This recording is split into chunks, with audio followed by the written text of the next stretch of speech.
Sebelumnya subscriber, bagaimana kabarnya? Mari kita selalu berdoa bersama-sama, semoga kita selalu sukses.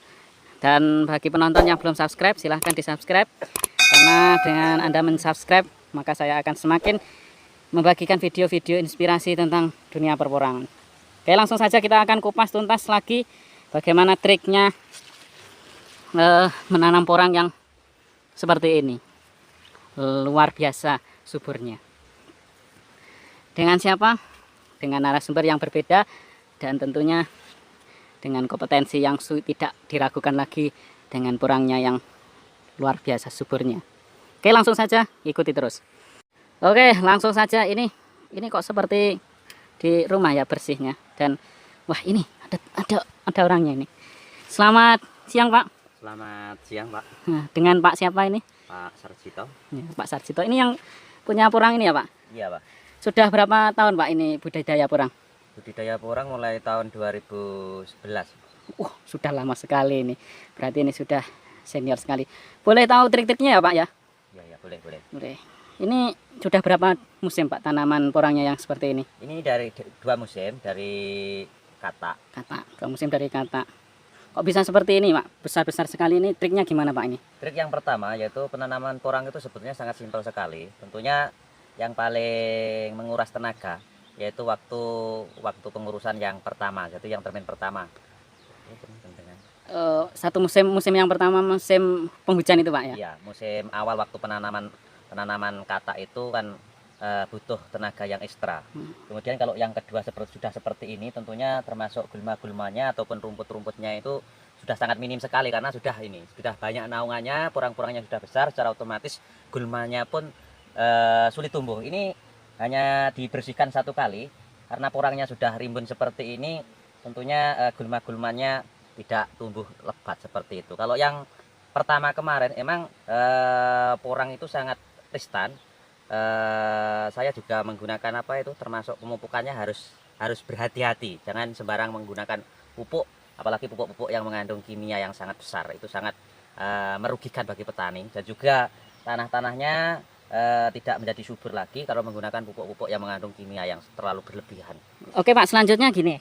Nah, kadang bagi petani pemula itu masih bingung berapa jarak dan kira-kira yang sudah siap dipanen. Berapa jaraknya untuk menanam?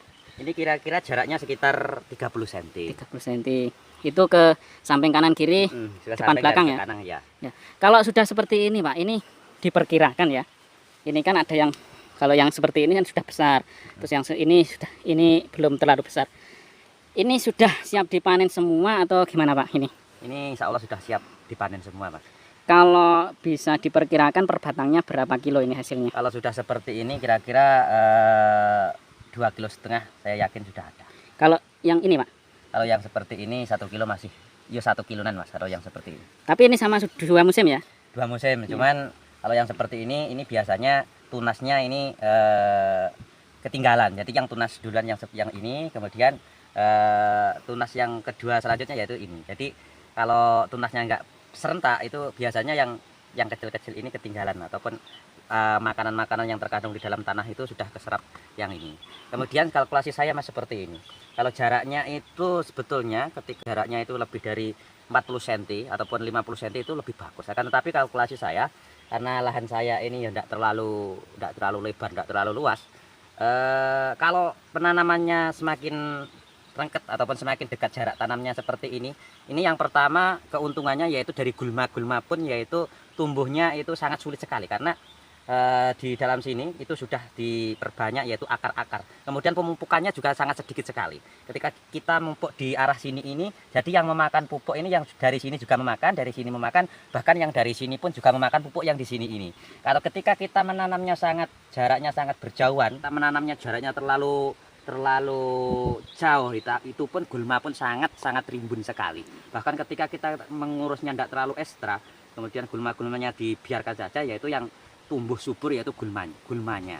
Nah, makanya saya kalkulasi yang musim pertama kemarin waktu menanam gagal. Bukan gagal karena jarak tanamnya itu sangat jauh, kemudian hasilnya kurang maksimal. Kalau seperti ini ada yang besar, ada yang kecil, itu tidak apa-apa. Toh ya juga ini jaraknya kan sangat dekat, kemudian batangnya juga sangat banyak seperti itu.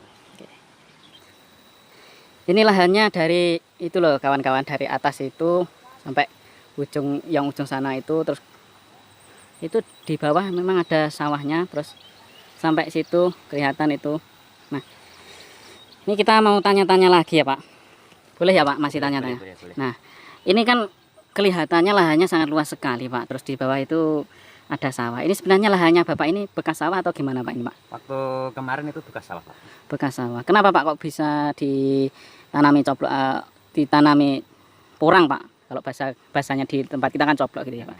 Apa hasilnya berbeda kalau ditanami antara padi dengan porang itu Pak? Sangat berbeda sekali Pak. Kemudian ketika ditanami ini kan lahannya kan lahan pegunungan, jadi di tempat gunung. Kemudian pengairan pun juga sangat sulit, ngambil dari lereng gunung sana. Kemudian waktu pengairan, waktu ditanami padi itu juga sangat membutuhkan tenaga, karena lahannya seperti ini. Kemudian tenaganya hanya tenaga manusia. Jadi kalau memakai traktor itu hanya traktor-traktor yang kecil, itu pun juga membawanya ke sawah pun juga ini sangat-sangat memerlukan tenaga. Kemudian ketika kita tanami porang, itu hasilnya waktu musim pertama itu pun sangat berbeda sekali dengan ditanami padi. Kalau ditanami porang lahan segini ini, kalau ditanami padi ini dari atas itu, karena dari atas itu kan lahannya kecil, kemudian melebar sampai Bawah ya Pak? Bawah sana. Itu hasilnya kurang lebih kalau padinya sangat bagus, tidak terserang hama, itu menghasilkan 6 sak. Itu masih basah, belum bersih.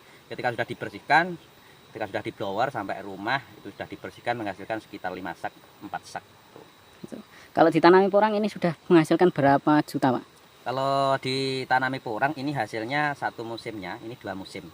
2 musim itu kurang lebih ya sekitar 15 bulan ya. Penanamannya kan waktu bulan November, bulan Agustus September itu. Kemudian ini kan sudah bulan ke-2, berarti kan 2 tahun kurang. Ya. Itu sudah ini mendekati masa-masa panen, kurang lebih ya kurang 3 bulan ataupun 4 bulan. Itu terserah, tergantung yang apa itu pihak yang memanen. Maksud saya ketika sudah ripah, ketika ini kan kalau sudah ripah ini sudah tua kan, batang-batangnya sudah hilang kan, siap dipanen.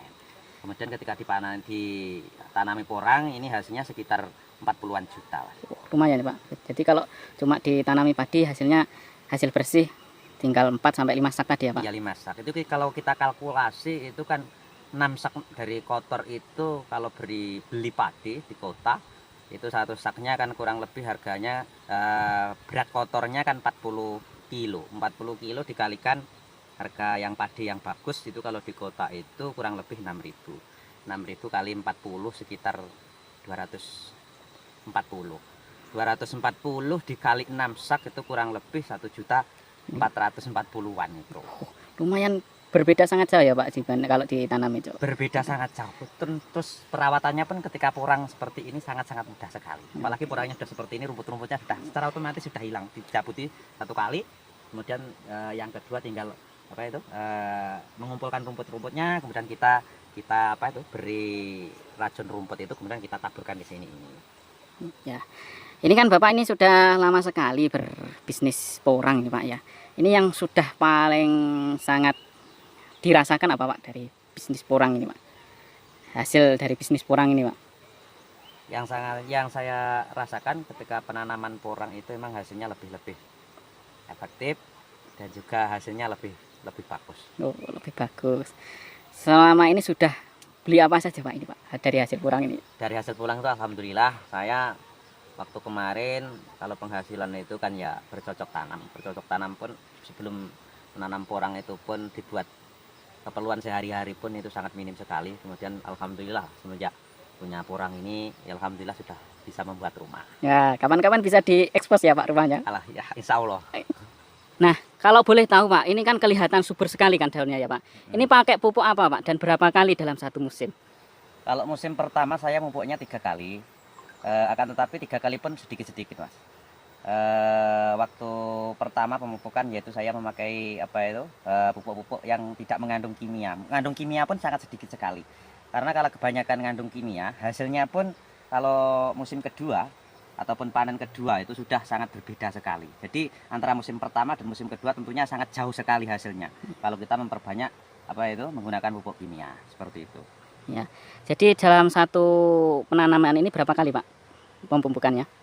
Kalau yang musim pertama itu 3 kali, kalau musim kedua ini Ini musim yang kedua, Ini. tumbuh yang tunas kedua ini saya kok tunas kedua masa kedua ini saya memupuknya 2 kali. 2 kali pakai pupuk apa?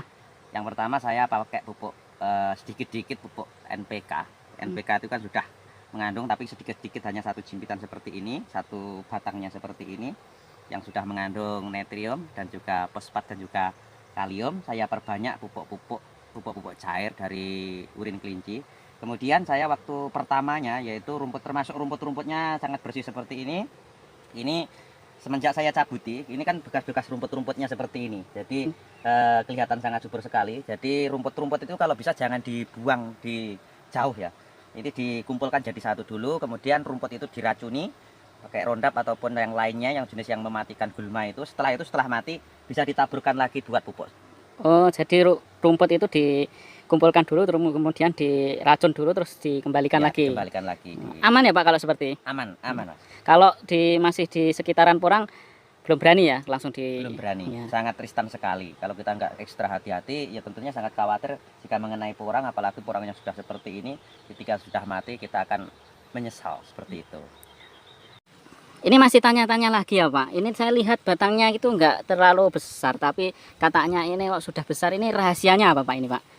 Rahasianya ya saya ulang lagi, yaitu rahasianya sebetulnya sangat simpel, yaitu pemupukan Pak. Pemupukan yang pertama kita memperbanyak yaitu TSP 36. Kalau yang kemarin yang subsidi TSP 36 itu kan penggembur tanah seperti ini. Ketika tanahnya sudah gembur, kemudian kita pupuk kandang yang sudah difermentasi, kemudian ditambahi urin kelinci, ditambahi lagi pupuk NPK. Saya juga mengurangi pupuk yang mengandung kimia yang sangat berlebihan, termasuk urea. Urea pun saya tidak memakai Pak, karena kalau ini memakai pupuk urea cenderung daun-daunnya biasanya ditunas di daun-daun yang ujung ini biasanya hitam seperti itu. Kalau pupuknya SP36 kemudian termasuk urin kelinci termasuk dan lain sebagainya, termasuk pupuk kompos yang dari kandang itu semakin subur, lahannya semakin subur, kemudian lahan tanahnya juga seperti ini. Nah, tanahnya seperti ini kelihatan gembur. Secara otomatis nanti umbinya juga mendongkrak karena tanahnya gembur, makanannya banyak, ini mendongkrak umbinya juga semakin besar. Alangkah baiknya umbi yang sudah seperti ini kita rangsang, yaitu perangsang buah, apalagi ditambah dengan pupuk daun. Seperti yang dari pertanian itu. Oke, terima kasih. Ini nampaknya Bapak ini sangat senang sekali dengan porang ya. Selain kan sudah lama main di porang, selain menjadi petani, kalau ada yang mau jual hasil porang siap menampung ya Pak? Siap Pak. Siap. Kalau harganya berapa Pak ini? Kalau musim kemarin itu di sini itu berbeda-beda Mas. Kalau di sini kan katanya yang dari pabrik itu kan sangat-sangat kandungannya porang ini sangat bagus yang dari pegunungan. Kalau harga kemarin puncak-puncaknya mencapai 13.500. Ya. Tapi ya berbeda tempat maksud saya. Karena di sini mayoritas petaninya petani porang. Kemudian pesaing bisnisnya sangat banyak sekali karena bakulnya juga sangat banyak. Akan yang diuntungkan kalau pembelinya semakin banyak, pembelinya porang itu semakin banyak, yang diuntungkan yaitu petani. Kan tapi ketika sudah semuanya di sini, di desa Ponorogo Rayun sini mayoritas sudah menanam porang, termasuk di desa Bausan Kidul ini, termasuk pengepul-pengepulnya juga sangat banyak sekali, itu bersaing dengan harganya semakin meninggi. Jadi antara pengepul 1 dan pengepul 2 itu biar banyak dapatnya porang itu juga meninggikan harga seperti itu. Jadi kalau ada yang tanya nih Pak sama saya, kalau tanam porang jualnya kemana, sudah tidak bingung lagi ya karena sudah banyak bakul itu ya Pak. Ya. Saya pun juga siap. Nanti kalau sudah mau panen kita hubungi lagi, kita review lagi ya Pak, harganya berapa. Kalau sekarang belum bisa menentukan harga ya karena belum panen. Belum bisa Mas. Kemudian di pabrik pun juga belum buka. Biasanya bukanya mulai bulan 5 itu harganya sudah muncul ya. Sudah muncul. Ya. Termin pertama. Oke, terima kasih Pak ya. Ini kita sudah belajar tentang pertanian porang, kemudian menjualnya, dan saya ucapkan terima kasih. Mungkin ini buat teman-teman yang masih ragu untuk menanam porang, ini sudah ada bapaknya Pak